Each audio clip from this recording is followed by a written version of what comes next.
ونعوذ بالله من شرور أنفسنا ومن سيئات أعمالنا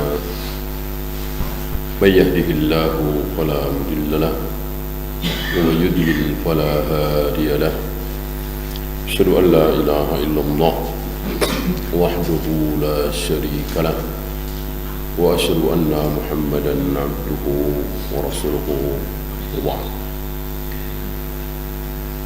أيها الإخوة, setelah kita melaksanakan kewajiban pertama hari ini, salat subuh berjamaah, mari kita lanjutkan dengan pembahasan tentang ajal, sesuatu yang pasti akan kita alami, sementara yang lain belum. Hari tua, nimang cucu, besanan, ini pasti terjadi. Tentu tidak, bisa terjadi, bisa tidak. Ya, seorang mahasiswa yang sebentar lagi mau diwisuda, pasti belum tentu. Bahkan sudah nyebar undangan, ya, pasti dia akan melaksanakan akad pernikahan, belum tentu, bisa terjadi, bisa tidak. Adapun ajal pasti, ya. Oleh karena itu, orang yang cerdas, orang yang pintar adalah orang yang mempersiapkan sesuatu yang pasti. Ya. Hari ini kan kita mempersiapkan habis-habisan sesuatu yang bisa terjadi, bisa tidak. Seperti bagaimana nanti kalau sudah kuliah, bagaimana kalau nanti sudah lulus, bagaimana bekerja, bagaimana nikah, bagaimana mantu, terus. Padahal belum tentu terjadi, bisa terjadi, bisa tidak. Nah, ajal yang pasti terjadi tentu lebih kita persiapkan lagi, ya.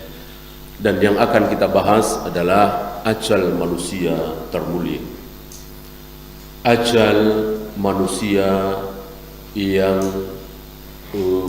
dosa-dosanya dijamin ampun walaupun belum dilaksanakan, ya.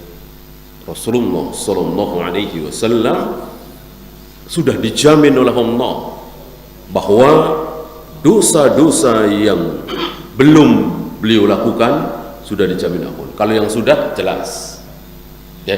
Ini yang belum. Jadi seandainya beliau nekat, seandainya, ya, mau berbuat dosa, belum berbuat dosa sudah dijamin ampun. Misalnya nekat mau minum khamr, nekat mau berzina, maka sudah dijamin ampun, ya. Alhamdulillah cuman beliau. Coba kalau kita, ya, kalau kita yang dijamin ampun seperti itu, ya, kita belum minum khamr sudah dijamin ampun, belum berzina sudah dijamin ampun. Alhamdulillah cuman beliau, ya. Nah, ajal beliau adalah satu-satunya ajal di umat ini yang diawali dengan tanda khusus.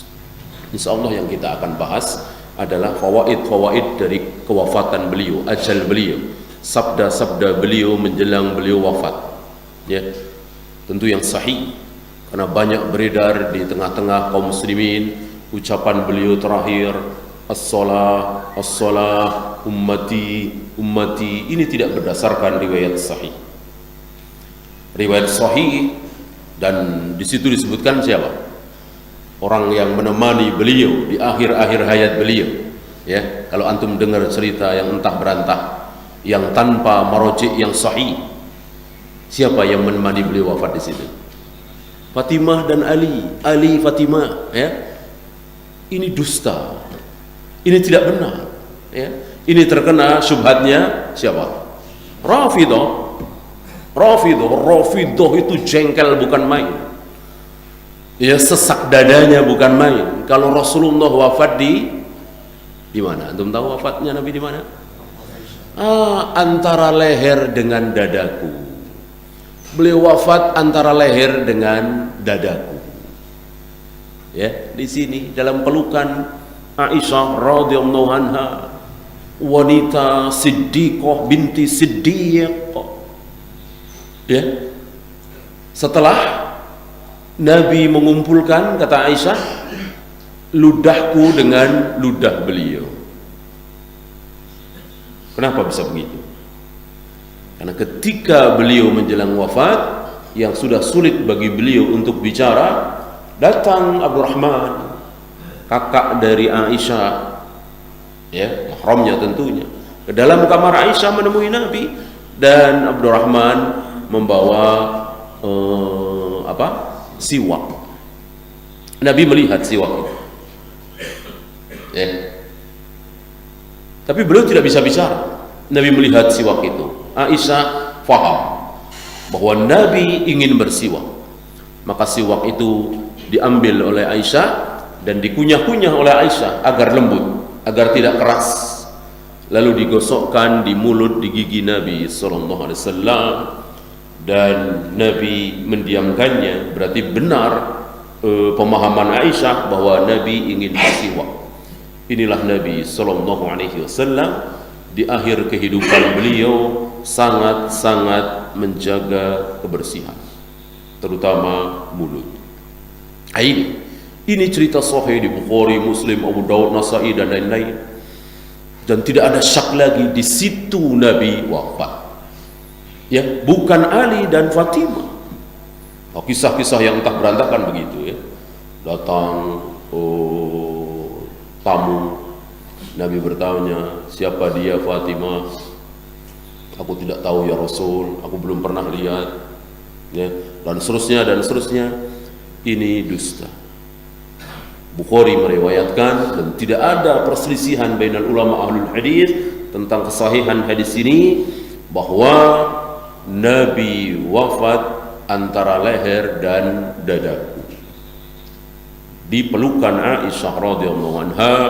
Setelah Allah mengumpulkan ludahku dengan ludah Nabi, tentu setelah digigit-gigit itu ludah Aisyah menempel di siwak itu dan disiwakkan ke mulut dan gigi Nabi, tentu bertemu dengan ludah Nabi sallallahu alaihi wasallam. Dan tidak selang lama dari itu beliau wafat. Dan ucapan yang terakhir kali didengar oleh Aisyah apa? As-salah as-salah ummati ummati? Tidak, tapi Allahumma ar-rafiqul a'la, ar-rafiqul a'la, teman tertinggi, teman tertinggi. Ya, kenapa beliau mengucapkan seperti ini?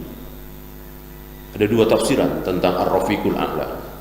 Yang pertama, Jibril dan Mikail, teman tertinggi. Ya, artinya sebentar lagi beliau akan menemui. Tafsiran kedua, ar-rafiqul a'la, Allah sendiri. Yang tidak ada perselisihan bainal ulama, beliau mengucapkan ar-rafiqul a'la sebagai jawaban, sebagai pilihan atas dua pilihan, atas dua pilihan. Karena seluruh para nabi dan rasul ketika ajalnya sudah datang, maka diberi pilihan. Malakal maut yang datang kepada seorang nabi diwajibkan satu, minta izin. Minta izin. Artinya tidak langsung dicabut nyawa itu oleh malakal maut, tetapi memberitahu. Nah, setelah memberitahu, yang kedua, memberikan pilihan. Seluruh nabi dan rasul ketika tiba ajalnya diberi pilihan. Apa pilihannya? Mau sekarang apa nanti? Mau sekarang apa nanti? Nah, cuman nantinya ini terserah Allah, bukan terserah nabi yang bersangkutan. Dia tidak bisa, mau sekarang jangan, sebulan lagi enggak. Tapi terserah Allah, nantinya kapan. Antum masih ingat kisah wafatnya Nabi Musa? Nabi Musa ketika datang ajalnya ditawari oleh malaikat maut. Bukan Israel ya. Kita tidak, para ulama tidak suka menyebut Israel.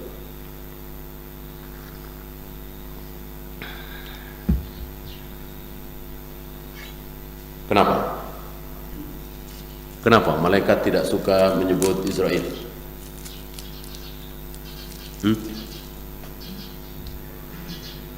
Karena lafaz Israel tidak ada di Al-Quran,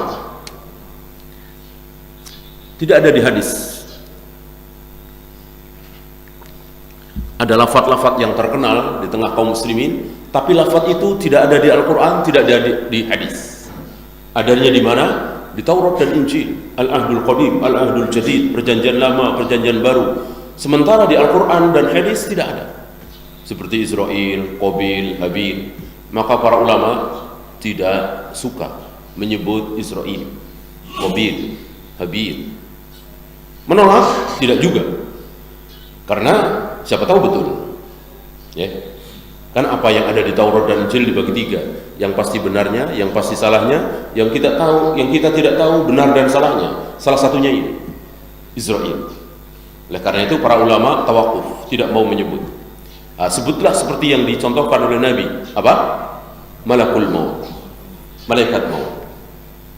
Nah, malakul maut ketika datang pada Nabi Musa alaihi salatu wassalam, maka memberikan pilihan, mau sekarang apa nanti.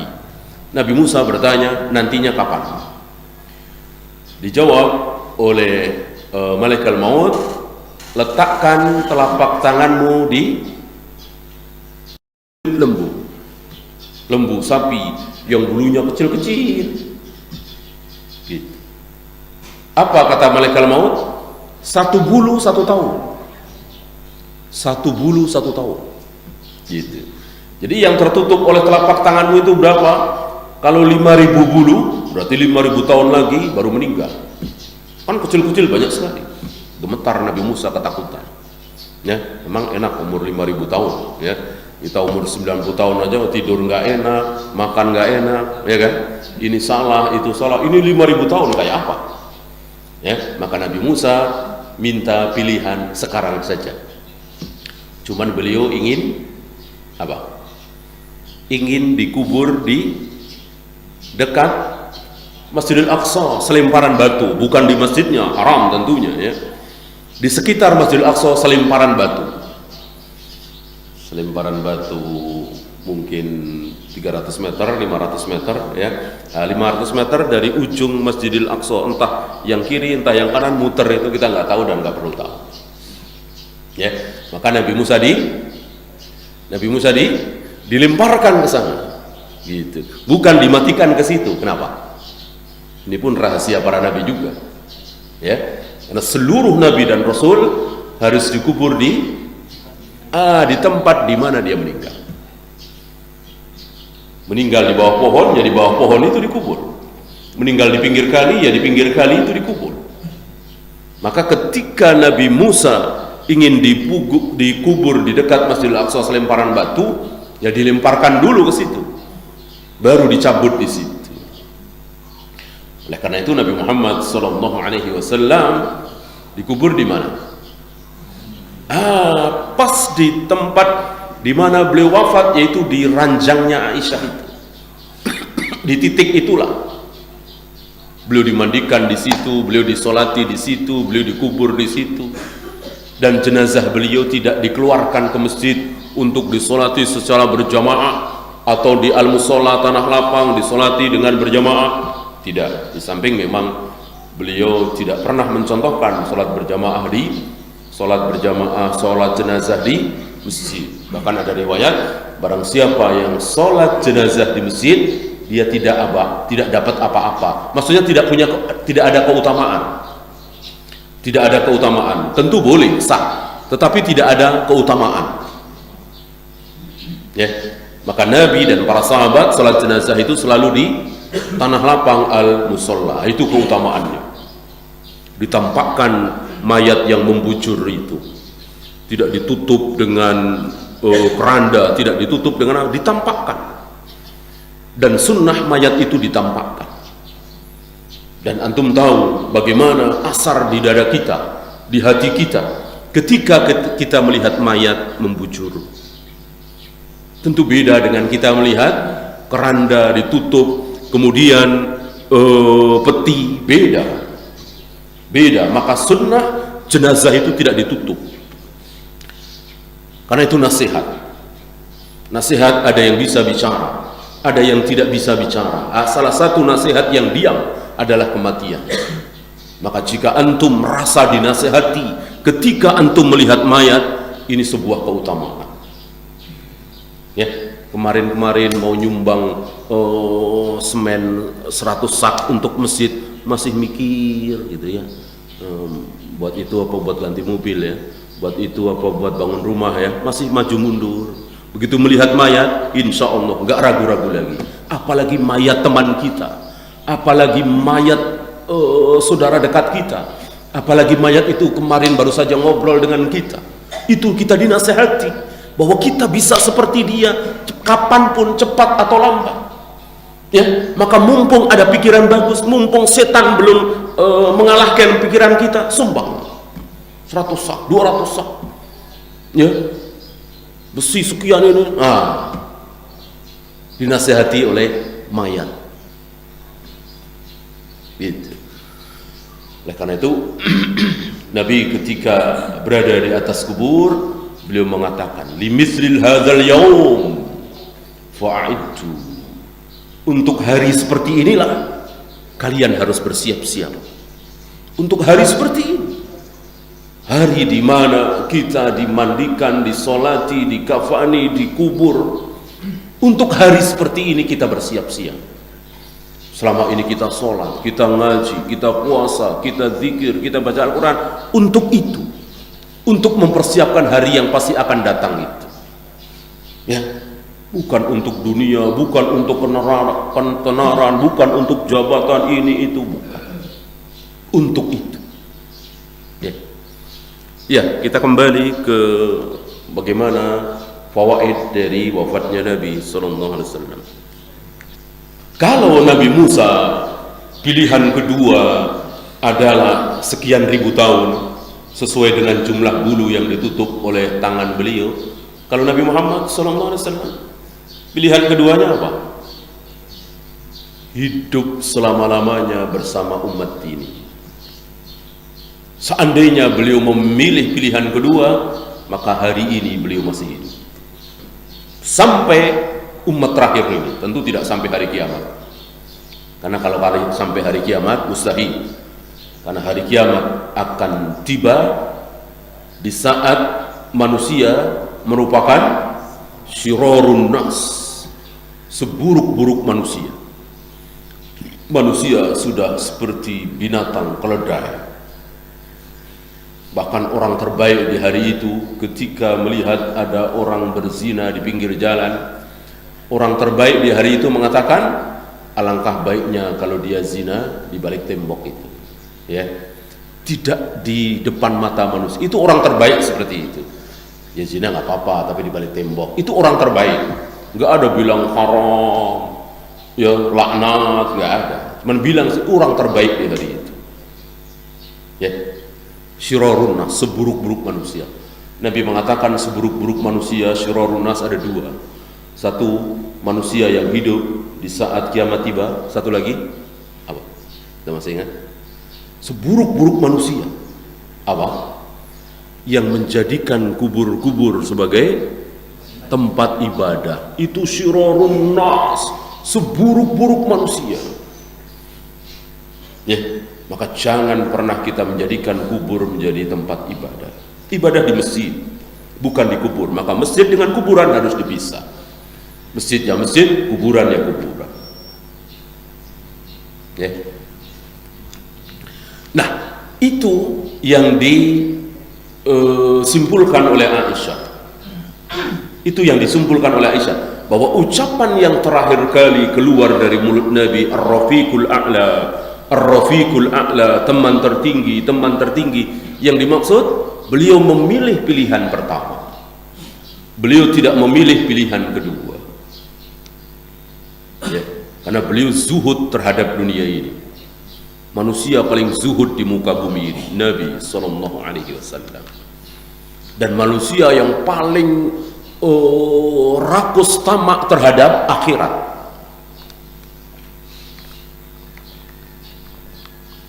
Rakus semangat mengejar akhirat, mulia, terpuji. Rakus semangat mengejar dunia, tercela. Mana bukti kalau Nabi tidak zuhud terhadap akhirat? Kalau terhadap dunia kita tidak ragukan lagi, tidak syak lagi. Nabi begitu zuhudnya terhadap dunia ini. Tapi akhirat beliau tidak zuhud. Contoh sederhana, contoh mudah. Ada satu gedung termegah di dunia. Jumlahnya cuma berapa? Satu.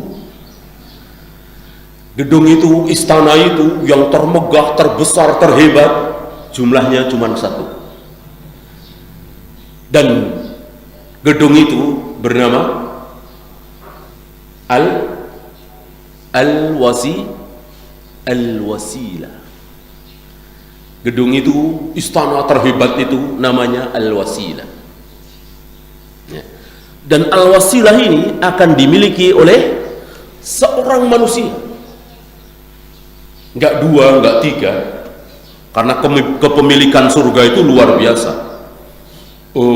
Privasi sekali. Sebuah istana termegah, luar biasa besarnya, hanya milik satu orang. Ya. Kita rumah 10 kali 20 aja ada 3 keluarga di situ. Itu kita di dunia. Ini istana megah luar biasa hanya untuk satu orang. Tidak dibagi-bagi. Nah, apa kata Nabi tentang Al-Wasilah? Apa? Aku berharap akulah yang akan memiliki itu. Ya, belum ada wahyu secara qat'i bahwa gedung termegah itu untuk Nabi sallallahu alaihi wasallam. Tapi beliau berharap. Ini membuktikan bahwa beliau tidak zuhud terhadap surga.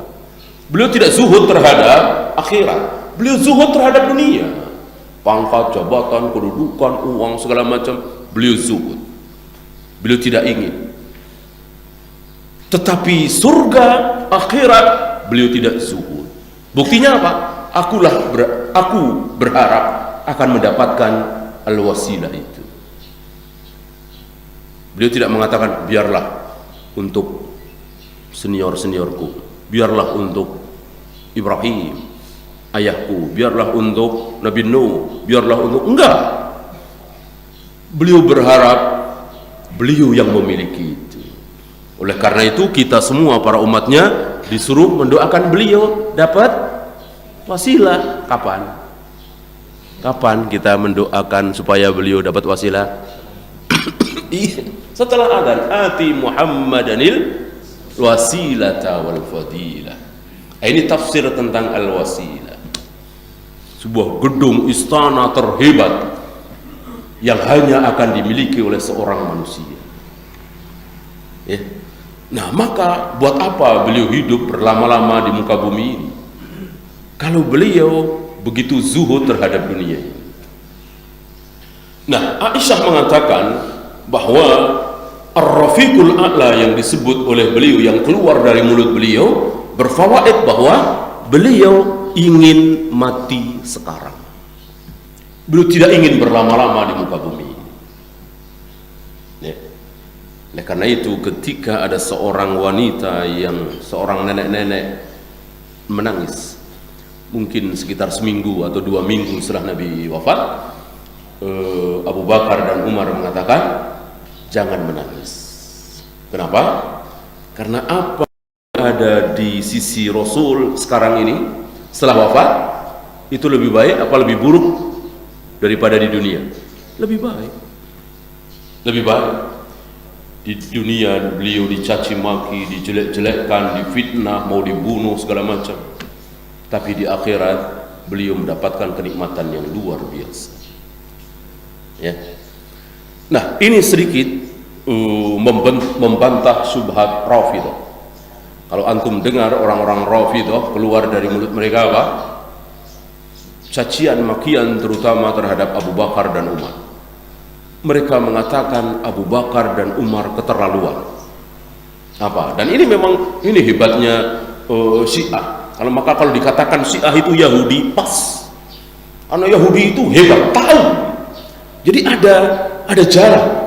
Maka orang yang awam yang tidak memahami ilmu secara rinci terkecoh. Ya, apa mereka bilang? Abu Bakar dan Umar tidak hadir di acara pemakaman Nabi Sallallahu Alaihi Wasallam. Ya, betulkah ini? Betul, betul. Ya, Abu Bakar dan Umar nggak datang di acara pemakaman Nabi. Ya, kalimat ini benar. Abu Bakar dan Umar tidak ada di situ. Ya, kenapa? Iya, itu kan di hujrahnya Aisyah, ya kan? Di situ ada Ali, ada Fudail, keluarga Nabi. Itu kamar kecil. Ya, jangan dibayangkan bahwa acara pemakaman Nabi seperti acara pemakamannya seorang presiden, seorang khalifah, seorang ulama. Seorang ulama acara pemakamannya luar biasa, dihadiri ribuan manusia. Nabi tidak. Kenapa? Yang ada di situ cuman kira-kira 4 atau 5 orang. Ya kan kecil kamarnya itu. Ya, kecil. Gak ada yang hadir. Gak bisa disaksikan oleh orang banyak. Nah, ini hebatnya Rafidah. Kalau Rafidah ciptaan Yahudi sangat-sangat pas. Jadi ada satu bukti dan sahih, itu ada di Bukhari, ada di Muslim. Seperti Ibnu Abbas yang nangis-nangis di hari Kamis menyesali Nabi tidak jadi menulis wasiat karena dilarang oleh Umar. Ini kan sahih, ada di Bukhari. Nah, ini ditambah-tambah. Nah, satu sumber yang sahih lalu ditambah-tambah dengan sekian puluh kebohongan. Lalu selanjutnya disebarkan kebohongan. Ali sedang sibuk mengurus jenazah Nabi, mengubur jenazah Nabi. Abu Bakar dan Umar sibuk berebut jabatan jadi khalifah. Maka terang aja Ali bin Abi Thalib nggak jadi khalifah, kalah. Yang jadi Abu Bakar, setelah itu Umar. Diteruskan kemana-mana. Dan ini dusta, sedusta-dustanya. Dan kedustaan ini sudah dibantah oleh Ali sendiri, bahwa tidak ada wasiat khusus dari Nabi terhadap diriku kecuali apa yang ada di Daffatain, kata Ali, kecuali apa yang ada di tulisan-tulisanku ini. Apa yang maksud? Hadis-hadis Nabi. Karena hadis-hadis Nabi ditulis kapan? Ketika Nabi masih hidup. Orang yang mengatakan hadis-hadis Nabi ditulis 90 tahun, 100 tahun setelah Nabi wafat, keliru besar. Hadis-hadis Nabi ditulis oleh para sahabat ketika Nabi masih hidup. Ini salah satunya ucapan Ali bin Abi Thalib. Tidak ada wasiat khusus dari Nabi, karena Ali termasuk salah satu sahabat yang bisa menulis. Ada lagi orang yang menulis hadis Nabi lalu dikritik oleh temannya. Ngapain engkau tulis? Kan Nabi itu bisa saja marah, bisa saja tersinggung, lalu ngomong, masa engkau tulis juga? Lalu orang ini datang kepada Nabi, ya Rasul, selama ini aku tulis hadis-hadismu, lalu ada orang ngomong begini, bahwa engkau juga bisa marah dan seterusnya. Kata Nabi, uktub, tulis, ma kharaja minni illa al-haq. Tidak keluar dari mulutku ini kecuali kebenaran. Tidak mungkin keluar dari mulutku ini kecuali al-haq, kebenaran. Tulis. Ini bukti selanjutnya bahwa sabda Nabi sudah ditulis ketika Nabi masih hidup. Kemudian Abdullah bin Amr bin As, ucapan Abu Hurairah, ya kan? Abu Hurairah mengatakan tidak ada yang lebih banyak meriwayatkan hadis-hadis Nabi. Karena Abu Hurairah setiap hari bersama Nabi, Nabi bicara dihafalkan. Kata Abu Hurairah, tapi aku kalah dengan Abdullah bin Amr bin As. Kenapa? Karena Abdullah bin Amr bin As bisa menulis, aku nggak bisa menulis. Berarti ditulis. Ya. Maka jika antum mendengar subhat Rafidah mengatakan Abu Bakar dan Umar tidak hadir di acara pemakaman Nabi, maka antum harus faham, antum harus membayangkan bahwa Nabi itu dikubur di satu kamar tempat sempit, tentu tidak akan bisa dihadiri kecuali oleh 5 orang, 6 orang. Ya, maka yang menyolati Nabi saja kan giliran terus kan di situ. Pokoknya jenazah Nabi itu tidak dikeluarkan. Gitu. Saya teruskan riwayat tadi ya. Seorang wanita tua, nenek-nenek, diriwayatkan bahwa nenek-nenek ini pernah menyusui Nabi SAW. Menangis beberapa hari setelah Nabi wafat. Kemudian tadi Abu Bakar dan Umar mengunjungi nenek-nenek ini, meneruskan kebiasaan Nabi. Nabi sering mengunjungi nenek-nenek ini. Ketika Abu Bakar dan Umar mengunjungi nenek-nenek ini, dia sedang menangis. Nenek-nenek ini sedang menangis. Lalu Abu Bakar dan Umar mengatakan seperti tadi, jangan menangis, Nek. Apa yang ada di sisi Nabi SAW sekarang ini jauh lebih baik daripada Nabi masih hidup. Antum ingat jawaban nenek-nenek ini apa? Jawaban nenek-nenek ini justru membuat Abu Bakar dan Umar menangis. Ya. Dan ini menunjukkan bahwa orang yang alim, orang yang berilmu, orang yang bertakwa tidak selamanya tahu dalam semua permasalahan, lebih tahu dalam semua permasalahan dari yang lain. Ini salah satu. Ya. Abu Bakar dan Umar dibikin terbelalak, seolah Abu Bakar dan Umar murid si nenek-nenek ini. Padahal secara ilmu, secara ketakwaan, secara manhaj, secara akidah, tentu Abu Bakar dan Umar lebih tinggi dari nenek-nenek ini. Tapi kali ini seolah Abu Bakar dan Umar menjadi murid nenek-nenek ini, terbelalak kaget mendengar ucapan si nenek-nenek ini. Ya. Maka di sepanjang zaman kita dapati seorang ulama takjub dengan ucapan muridnya. Bukan berarti muridnya ini lebih mulia dari seorang ulama ini, tidak. Karena ilmu dalam satu permasalahan Allah berikan kepada siapa saja yang Allah kehendaki. Ini fawaid besar. Ya, maka jika antum punya murid, jika antum punya jamaah, antum mengambil faidah, mengambil ilmu dari muridnya ini tidak tercela. Ini tidak tercela sama sekali. Ya, ada seorang ulama mendengar ucapan muridnya tentang satu hadis. Ulama ini mengatakan, hampir 40 tahun aku dengar hadis ini, aku hafal hadis ini, tapi baru sekarang dengar fawaid seperti ini. Nah, lihat, dari siapa? Dari mulut muridmu. Ya. Karena ini hikmah Allah itu luar biasa. Ada seorang alim besar, Ar-Razi, tobat dari Mu'tazilah gara-gara seorang anak remaja muda, Hamdani. Ya, orang Mu'tazilah kan mengatakan Allah itu ada di mana-mana. Ya, di sana, di sana, di sana, di sana. Ahlul kalam. Hamdani yang masih remaja ini, ya, dengan nada polosnya. Kalau begitu nggak usah kita menengadahkan tangan ke langit, ya. Karena Allah ada di mana-mana, ya, bisanya. Ya Allah, sana ya Allah, sana ya Allah. Ya. Karena di mana-mana, di laci. Kenapa mesti ke sini? Ya. Ini kan kalimat sederhana dan mungkin jadi olok-olokan, bikin ketawa. Tapi karena Allah ingin memberikan hidayah kepada si syekh ini yang berfaham Mu'tazilah, pembela Mu'tazilah, dia memikirkan ucapan si Hamdani, lalu mengatakan hayyarani Hamdani, hayyarani Hamdani. Ya, aku dibikin takjub, dibikin heran oleh Hamdani, dibikin sadar. Aku sadar dengan ucapan dia. Akhirnya bertaubat.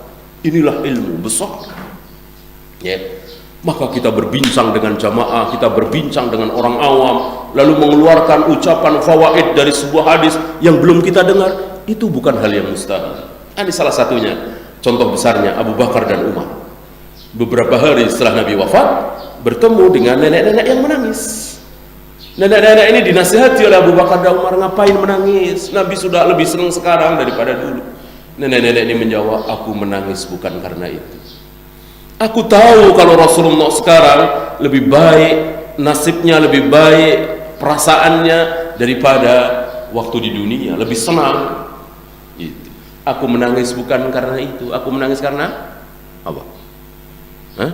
Aku menangis karena inqata'al wahyu.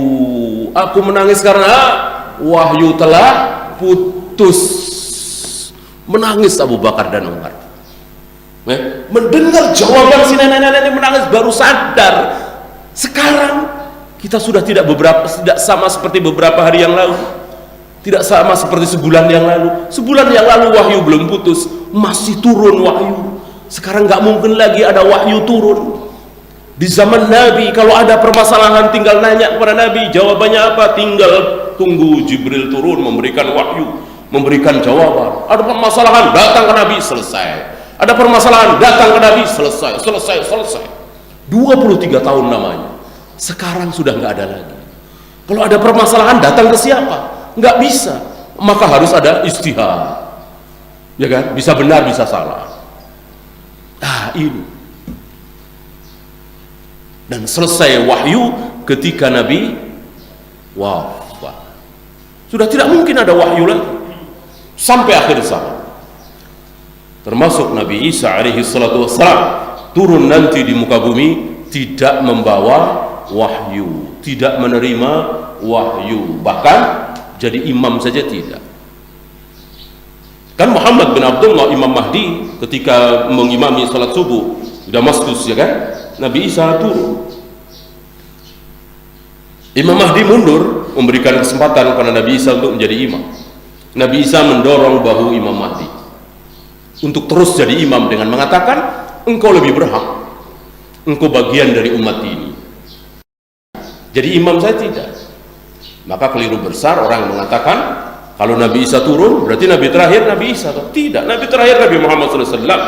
Karena Nabi Isa turun, kata Rasulullah, imaman adilan, sebagai imam yang adil, bukan sebagai Nabi dan Rasul. Wahyu telah putus. Ya. Ini akhirnya Abu Bakar dan Umar ikut menangis, sadar bahwa sudah tidak ada wahyu lagi. Ya, kalau toh ada orang mengaku wahyu, mendapat wahyu seperti Lia Aminuddin, Musaddiq, Mirza Ghulam Ahmad dan banyak itu mengaku dapat wahyu. Betul? Betul, tapi bukan wahyu Allah, tapi wahyu syaitan. Kan wahyu bisa datang dari Allah, bisa datang dari syaitan. Bisa wahyu Allah, bisa wahyu syaitan. Sebagaimana wali, aulia, ada wali-wali Allah, ada wali-wali syaitan. Meninggalnya seorang muslim musibah bukan? Meninggalnya seorang muslim musibah bukan? Jelas musibah. Apalagi meninggal dengan dibunuh. Ya. Terbunuhnya, meninggalnya seorang muslim itu lebih berat, lebih dahsyat daripada hancurnya langit dan bumi. Ya. Jadi langit dan bumi itu enggak ada artinya apa-apa daripada dibanding nyawanya seorang muslim. Ya. Maka sunnah bagi kita ketika ada musibah mengucapkan inna lillahi wa inna ilaihi raji'un. Nah, sekarang meninggalnya seorang kafir musibah bukan? Nah, tidak musibah. Tidak musibah. Yang musibah itu meninggalnya seorang muslim. Meninggal seorang muslim musibah. Oleh karena itu Nabi ketika ada orang kafir mati, beliau bilang mustarih wa mustarah, istirahat dan mengistirahatkan. Enggak ada keluar inna lillahi wa inna ilaihi raji'un, karena bukan musibah. Bukan musibah. Wa in asabathum musibah qalu inna lillahi wa inna ilaihi raji'un. Inna lillahi wa inna ilaihi raji'un itu diucapkan apabila tertimpa musibah. Apabila ada musibah, meninggalnya seorang kafir bukan musibah. Maka Nabi tidak mengucapkan inna lillahi wa inna ilaihi raji'un. Antum pernah dengar riwayat beliau mendengar dari Ali bin Abi Thalib, paman beliau wafat dalam keadaan kafir. Tidak ada riwayat keluar dari lisan Nabi inna lillahi wa inna ilaihi raji'un. Karena apa? Bukan musibah. Ya, kita tidak boleh berpegang kepada lafaz kalimat. Kan lafaznya biasa kan? Sesungguhnya segala sesuatu milik Allah dan akan kembali kepada Allah. Inna lillahi wa inna. Kenapa? Apa salahnya mengucapkan kalimat itu kalau ketika ada orang kafir meninggal? Apa salahnya? Kan ucapan bagus. Segala sesuatu milik Allah, termasuk si kafir ini juga milik Allah, akan kembali kepada Allah. Apa salahnya? Nah sekarang apa salahnya kita mengucap di depan orang kafir Assalamualaikum warahmatullahi. Apa salahnya kan? Salam, rahmat, ya. Semua orang nggak dapat keselamatan, semua orang dapat rahmat, nggak boleh kan? Sementara jawab kata Ibnu Abbas boleh. Ya, ini pembahasan agak lumayan pelit ya. Bahwa khilaf para ulama menjawab salam Yahudi dan Nasrani waalaikum saja atau waalaikumsalam warahmatullahi wabarakatuh. Ibnu Abbas saya kira yang rajih ini membolehkan. Ya, apa bedanya mendahului dengan menjawab? Kan sama-sama assalamualaikum warahmatullahi wabarakatuh, waalaikumsalam warahmatullahi wabarakatuh. Nah, ini semua kita serahkan pada Nabi sallallahu alaihi wasallam. Contoh dari Nabi sallallahu alaihi wasallam. Lalu kita akan bilang, apa salahnya habis sholat kita salaman lalu mengucapkan taqabbalallahu minna wa minkum. Artinya apa? Semoga Allah menerima amal kami dan amal kalian. Kan kita habis sholat saling mendoakan taqabbalallahu minna wa minkum. Sunnah apa bid'ah? Jelas bid'ah. Taqabbalallahu minna wa minkum diucapkan setelah ketika hari raya. Lalu kita akan mengatakan apa bedanya? Ya itulah manhaj, itulah beragama, mencontoh Nabi sallallahu alaihi wasallam. Jangan merinci lafaz per lafaz. Lafaz akan dikalahkan oleh maksud Nabi. Lafaz akan dikalahkan oleh sunnah Nabi sallallahu alaihi wasallam. Ya, nah, kembali kepada wafatnya seorang muslim, meninggalnya seorang muslim itu musibah.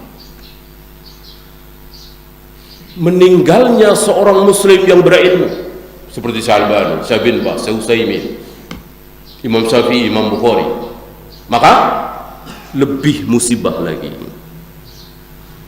Meninggalnya Nabi Muhammad SAW, maka puncak musibah. Ya, musibah terbesar yang pernah menimpa umat ini adalah meninggalnya Nabi sallallahu alaihi wasallam. Maka antum tahu meninggalnya Nabi sallallahu alaihi wasallam mungkin sehari atau 2 hari dan beliau belum dikubur. Umar jadi apa? Umar jadi orang seperti nggak berilmu. Tentu antum tahu riwayat ini, masyhur.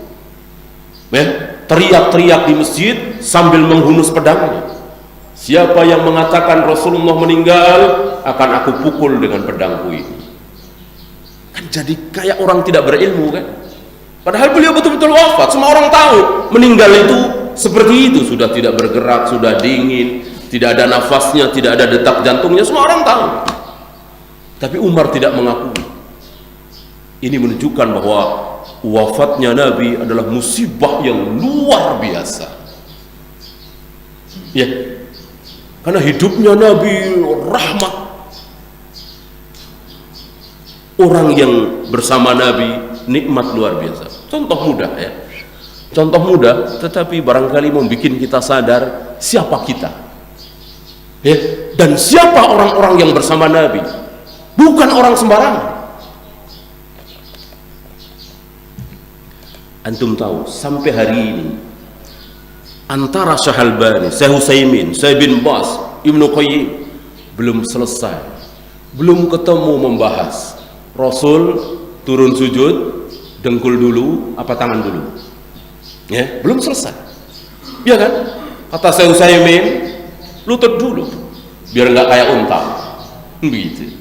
Termasuk Ibnu Qayyim dan lain-lain. Kata Syekh Albani justru biar nggak kayak unta maka tangan dulu. Nggak selesai kan? Nggak selesai. Masing-masing dengan hujah, masing-masing bongkar-bongkar kita hadis riwayat ini. Kira-kira sahabat mengalami kasus seperti ini nggak? Kira-kira sahabat taruh yang rendah, Mugis atau Barirah, ya, atau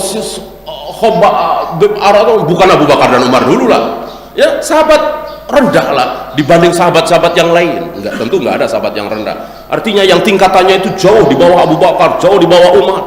Ya, kira-kira mengalami kebingungan ini enggak? Nabi turun sujud, lutut dulu apa tangan dulu? Kebingungan masalah ini enggak para sahabat? Bingung enggak? Tidak, tinggal lihat. Kalau bingung ya tinggal ke Masjid Nabawi. Lihat, oh Nabi, oh dengkul dulu. Oh tangan dulu. Enggak ada kan? Ini contoh sederhana. Bahwa apa yang menjadi permasalahan pelik para ulama tidak ada pada diri sahabat. Tinggal menyaksikan Nabi, oh ternyata lutut dulu, oh ternyata tangan dulu. Ini, itu Syekh Albani saya bebas, nggak ada apa-apanya dibanding sahabat. Apalagi kita nggak ada apa-apa. Ya, maka zalim luar biasa kalau kita sampai tidak membesarkan sahabat, malah mencaci maki sahabat, malah menjelek-jelekkan sahabat sebagaimana Rafidah, Khawarij. Ya, maka wajib bagi kita mencintai para sahabat, beriman seperti imannya para sahabat, bermanhaj seperti manhajnya para sahabat, sholat wudu seperti para sahabat. Nah, sahabat adalah manusia pilihan Allah, sengaja dipilih oleh Allah untuk hidup bersama Nabi. Masih ingat tafsiran innallaha la yanzuru ila ajsamikum wala ila suwarikum walakin yanzuru ila qulubikum? Apa tafsiran dari hadis ini? Bahwa Allah tidak melihat rupa kalian, tidak melihat fisik kalian, tidak melihat jasad kalian, tapi yang dilihat oleh Allah apa? Hati. Apa tafsiran dari hadis ini? Berdasarkan hadis lain, sebelum Allah menciptakan seluruh manusia, sebelum manusia ada, Allah sudah melihat hati seluruh manusia. Adam belum diciptakan, belum ada manusia, tapi Allah sudah persiapkan untuk mereka hatinya. Dan Allah melihat hati Adam, hati Nuh, hati Idris, hati Muhammad alaihi wassalatu wassalam, hati Abu Bakar, hati Umar, hati Fir'aun, hati Abu Jahal, Abu Lahab, dilihat semua berdasarkan hadis ini. Lalu Allah dapati hati yang terbaik. Hati siapa? Hati para nabi dan rasul yang berjumlah 124.000 itu. Ini hati manusia-manusia terbaik. Di antara 124.000 nabi, Allah lihat yang paling baik. Hati siapa? Hati Nabi Muhammad Rasulullah sallallahu alaihi wasallam. Nah, setelah para nabi dan rasul, Allah melihat lagi hati manusia di luar para nabi dan rasul. Allah dapati hati siapa yang terbaik setelah para nabi dan rasul? Hatinya Abu Bakar, hatinya Umar, hatinya Utsman, Ali, Zubair, Talha, Abdurrahman bin Auf, bin Arad, dan seterusnya para sahabat. Maka Allah sengaja kumpulkan seorang nabi yang hatinya terbaik bertemu dengan manusia-manusia biasa, bukan nabi, yang punya hati terbaik, berkumpul jadi satu. Seandainya Syekh Albani mempunyai hati sebaik Khabbab bin Arad misalnya, Mughis misalnya, akan disamakan hidupnya bersama Nabi sallallahu alaihi wasallam. Kita seandainya Allah melihat hati kita itu sebaik para sahabat, akan dihidupkan bersama para sahabat. Maka sekali lagi, ini semakin mengecilkan kita, ya, merasa kecil, merasa hina jauh lebih baik daripada merasa besar. Nggak ada apa-apanya kita ini, tidak ada apa-apanya dibanding dengan kebesaran sahabat. Ya, dijamin ampun, dijamin ridha manusia-manusia yang bertemu dengan Nabi. Maka sebatil-batil ucapan orang yang mengatakan, ya itu kan karena waktu aja. Ya, orang-orang jil kan bilang begitu kan. Itu waktu aja. Coba kita dilahirkan oleh Allah 1400 tahun yang lalu, ya. Kemudian lahirnya di Madinah. Ya saya jadi sahabat. Ini batil ucapan ini. Ya kebetulan aja saya lahir sekarang. Udah begitu di Indonesia lagi. Ya. Coba kalau saya lahirnya seumuran sama Bilal misalnya, ya, seumuran sama Umar, lahir di Mekah, saya jadi sahabat. Betul? Batil, ya. Bisa jadi sahabat, bisa jadi Abu Jahal, Abu Lahab, bisa juga kan? Ya, dua-duanya kan mungkin. Kalau jadi Abu Jahal, Abu Lahab gimana? Bisa saja orang kayak gini jadi Abu Jahal Abu Lahab. Pantesan menjadi Abu Jahal Abu Lahab begitu. Ya. Karena manusia itu tabaun li Quraisy, kata Nabi, mengikuti Quraisy. Yang baik mengikuti kebaikan orang Quraisy, yang jahat, yang buruk ngikutin keburukan orang Quraisy. Rasulullah sallallahu alaihi wasallam orang Quraisy. Quraisy yang baik. Abu Bakar, Umar, Utsman, Ali, Quraisy semua. Abu Jahal Abu Lahab Quraisy bukan? Quraisy juga. Ya. Jadi Quraisy yang beriman, Quraisy yang muslim tentunya. Ya. Satu lagi, sebelum Nabi wafat, beliau mendapati tanda. Beliau mendapati tanda. Apa tanda yang dimaksud? Sebuah surat yang sangat-sangat pendek dalam Al-Quran, dalam juz 30, dalam juz Amma. Ini tanda dekatnya ajal Nabi. Apa ayat ini maksud? Idza jaa nasrullah. Ini tanda. Ya. Oleh karena itu beberapa hari, beberapa saat sebelum Nabi wafat, Aisyah mendengar zikir Nabi dalam sujud, dalam ruku yang tidak seperti biasanya. Biasanya kan subuhun qudusun, subhana rabbiyal a'la, subhana rabbiyal azim. Ya. Ini ada yang beda, lain. Bukan diganti, bukan, tapi ditambah. Subhanakallahumma rabbana Allahumma ighfirli wa bihamdika Allahumma ighfirli. Aisyah baru dengar ini. Ya Rasul, aku baru dengar ucapan-ucapan dari mulutmu ketika sujud, ketika rukuk yang selama ini belum pernah aku dengar. Nabi menjawab, aku diberi tanda. Aku diberi tanda. Ketika tanda itu datang, maka aku mengucapkan kalimat ini. Ya, coba antum yang paham bahasa Arab ya, antum bandingkan antara fasabbih ya dengan ucapan Nabi ya, surat tadi idza jaa nasrullahi wal fath tadi dengan ucapan zikir Nabi, antum bandingkan pas. Nah, dari sini kita tahu bahwa manusia yang paling benar mengamalkan Al-Quran adalah Nabi sallallahu alaihi wasallam ya. Maka beliau mengatakan, aku diberi Al-Quran dan apa? Dan yang seperti Al-Quran, wa misluhu ma'ahu. Aku diberi Al-Quran dan yang seperti Al-Quran, maksudnya hadis sunnah. Maka yang diamalkan oleh Nabi itu tafsiran dari Al-Quran, tafsiran dari ayat-ayat Allah. Maka jangan kita menafsirkan Al-Quran, karena Nabi sudah menafsirkan, diteruskan oleh para sahabat sudah menafsirkan. Kita jangan menafsirkan Al-Quran. Lihat Ibnu Katsir, lihat Al-Qurtubi, lihat Ibnu Jarir. Apakah mereka menafsirkan Al-Quran dari ra'yu mereka? Tidak. Menukil. Menafsirkan Al-Quran dengan Al-Quran, menafsirkan Al-Quran dengan hadis, menafsirkan Al-Quran dengan aqwal para sahabat, setidaknya para tabi'in. Bukan Ibnu Katsir menafsirkan ayat ini menurutku begini artinya, begini maksudnya. Tidak ya. Oleh karena itu ketika Umar, ini sepeninggal Rasul dan Abu Bakar, kaum muslimin dipimpin oleh Umar sebagai Amirul Mukminin ya. Beliau lebih terkenal dengan Amirul Mukminin pertama kali secara lafaz, Umar bin Khattab, bukan Abu Bakar. Abu Bakar itu khalifah, lebih terkenal dengan sebutan khalifah. Semenjak Umar bin Khattab lebih masyhur dengan Amirul Mukminin.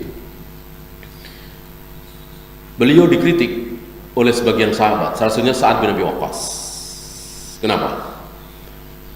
Karena beliau bermusyawarah dengan orang-orang tua Ahlul Badar. Ada Sa'ad bin Abi Waqqas, ada Zubair bin Awam, ada Tulhah bin Abdullah, ada Utsman, ada Ali. Terus ada seorang anak remaja. Ada seorang anak remaja, mungkin umur sekitar 14-15 tahun. Karena ketika Nabi wafat, anak remaja ini kira-kira umur 10 atau 11 tahun. Abu Bakar kan 2 tahun, ya. Maka di zaman Umar itu mungkin 15 atau 16 tahun lah. Remaja sekali kan. Dimasukkan bersama mereka. Siapa remaja ini? Ibnu Abbas. Abdullah bin Abbas, turjumanul Quran. Sebagian para sahabat, salah satunya Sa'ad bin Abi Waqqas, kurang suka, ya. Kenapa anak sekecil ini dimasukkan? Kita juga punya anak-anak seusia dia. Umar dengar, Umar tahu. Lalu Umar ingin tunjukkan bahwa anak remaja ini nggak main-main, berilmu. Salah satunya dicek dengan idza jaa itu. Maka satu ketika kumpul seperti biasa, Umar mengajak musyawarah. Sekali lagi musyawarah, ya. Antum jangan ada pikiran bahwa Umar mengumpulkan mereka untuk voting, nggak ada, ya. Abu Bakar, Umar memilih cara voting, nggak ada dalam Islam voting, nggak ada dalam Islam suara terbanyak, nggak ada pemimpin nanya gimana, sepakat, setuju semua, ya, nggak ada. Pemimpin yang menentukan, nanya boleh, ya fulan, ya syekh, menurut anda gimana, gini hujah walir, argumen, dengerin, ya. Kalau anda gimana, dijawab begini. Kalau anda gimana? Jadi menampung mana yang terbaik, bukan menampung aspirasi.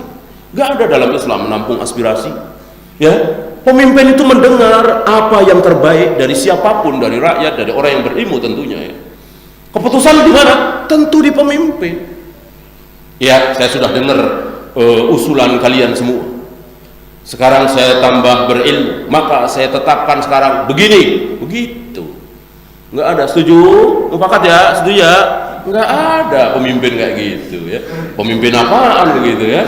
Pemimpin nggak ada, saya tetapkan begini, ya. Si fulan dihukum mati, si fulan begini. Harun ar-Rasyid nggak malu, Harun ar-Rasyid nggak minder, nggak takut pedangnya berlumuran darah. Datang beberapa ulama, kenapa ya Amirul Mukminin pedang anda berlumuran darah? Saya habis bunuh orang. Nggak takut, karena berhak pemimpin itu bunuh orang, ya. Karena orang ini tidak mau bertobat, mengatakan bahwa Al-Quran makhluk,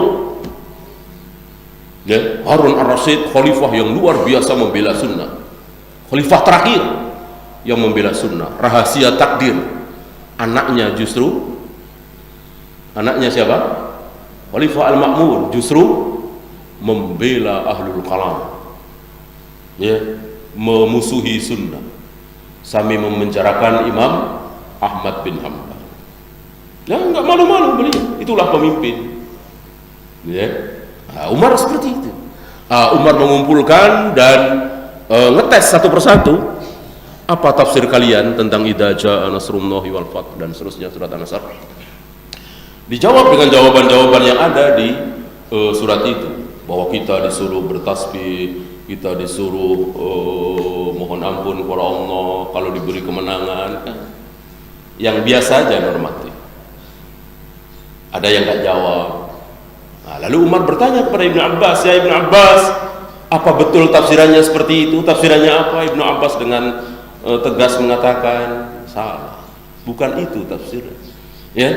Tafsir dari ayat itu adalah, dari surat itu adalah qurbu ajalin Nabi sallallahu alaihi wasallam, dekatnya ajal Nabi. Ajal Nabi sudah dekat dengan turunnya surat itu. Yang lain nggak ada yang tahu, Ibnu Abbas tahu. Nah, inilah ilmu, ya. Tidak mengenal usia, tidak mengenal apa istilahnya senioritas, ya. Ya, mungkin kita sisakan waktu beberapa menit untuk soal jawab.